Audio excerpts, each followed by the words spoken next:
My name is Oscar, and I am at George Elementary School, and my project is drones. The first ever drone to be made was 16 years ago, on February 2nd, 2002. The CIA first used a drone for target killing. The strike was in Picasso Province at Afghanistan, near the city of Kast. The intended target was Osama bin Laden, or at least someone the CIA had thought. So they started to build the drone in World War I. 100 years later, they finally made it.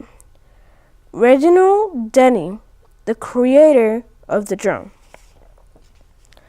At first, he didn't call it a drone. It didn't have a name. But when it got tested, they came up with the kettle bug. But drones have gotten smaller. What you can do with a drone.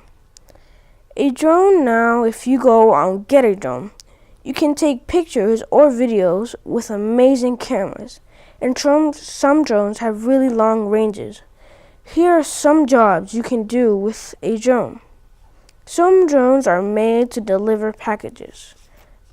Other drones are made to make movie clips.